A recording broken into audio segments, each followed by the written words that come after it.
Bonjour à tous, alors là on va parler du Conformity Gate, c'est-à-dire cette théorie qui dit qu'il y aurait un épisode 9 qui sortirait après le dernier épisode, donc l'épisode 8 de la saison 5 de Stranger Things. Alors moi je suis pas un énorme fan de la série, et j'ai entendu parler de cette théorie grâce à l'actu du Père Jean, donc Pierre Jean qui a fait toute une série de stories sur le sujet, et qui pensait, alors il avait un doute forcément, mais il pensait que peut-être qu'il y aurait un épisode 9 qui sortirait le 7 janvier. Et en plus Netflix est rentré dans la boucle en trollant les mecs avec des stories dans tous les sens pour leur faire croire un peu comme ça qu'il y aurait peut-être un épisode 9. En fait, il y avait des acteurs et même des doubleurs en fait qui se sont mis aussi. Et il y avait vraiment, les gens pensaient qu'il y aurait un épisode 9, et même le 7 janvier, il y a eu un crash du serveur de Netflix, tellement les gens sont connectés pour voir s'il y avait un épisode 9. Et bien sûr, Pierre Jean se fait taper dessus, mais il y a d'autres personnes aussi qui se sont fait un peu taper dessus et critiquer en fait parce qu'ils pensaient que vraiment il y aurait un épisode 9. Mais même si Netflix a trollé tout ça, je pense que c'est un truc qu'ils vont garder dans un coin de leur tête. Parce que ce Conformity Gate, pour moi, c'est peut-être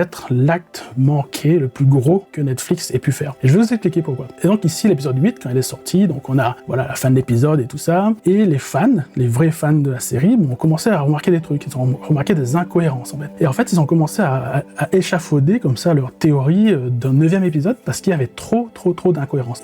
Pour eux, ils se sont dit, mais non, c'est pas possible, la fin n'est pas la bonne fin, et qu'il y aura forcément un autre épisode qui va arriver et qui va remettre tout ça à plat et qui va nous donner la bonne fin en fait. Et pour moi, pourquoi c'est un acte manqué de la part de Netflix? Parce que pour moi, si Netflix et les frères Duffer avaient fait un épisode avec justement des indices, mais il y a que les fans qui sont capables de le voir, parce qu'il y a que les gens qui connaissent bien la série, qui ont regardé plusieurs fois les autres saisons, voire même qui ont regardé toutes les autres saisons avant cette saison-là. Donc des gens qui voient en fait que les frères Duffer leur ont laissé un petit cadeau pour qu'à la fin, en fait, les fans soient en mesure de dire ah oui, ça c'est vrai, mais ça c'est pas vrai. Il y a un truc qui se passe, et sortir un épisode juste après sans rien dire, sans communication, en cachant le secret, ça aurait fait passer les gens qui regardent la série, et en particulier les fans, de spectateurs à acteurs. Et ça propulse la série. La série devient, pour moi en tout cas, elle devient culte directement. Même si Netflix, on rigole des gens qui ont cru à cette théorie, je pense qu'ils s'en mordent un peu les doigts, parce qu'ils se disent, merde, on n'a pas vu ça arriver, on est passé à côté de quelque chose qui aurait pu être vraiment exceptionnel. Ils sont passés peut-être à côté du coup de com' le plus fou de ces 20 dernières années. Ça aurait donné vraiment à Netflix ce côté imprévisible, mais surtout ce côté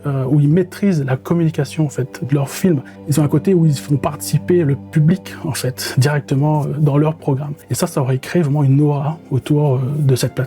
Donc du coup, dites-moi ce que vous en pensez, si vous avez cru au Conformity Gate. Alors moi, j'étais en doute, mais j'avais vraiment envie d'y croire. Parce qu'en suivant les différentes stories de Pierre Jean, je me suis dit que ça c'est pas con en fait, parce que pour moi, peut-être la seule plateforme capable de faire un coup de com' comme ça, c'est Netflix. Bon, ça n'a pas été le cas, dommage pour eux. Mais dites-moi en commentaire ce que vous en pensez, et on se retrouve dans une prochaine vidéo.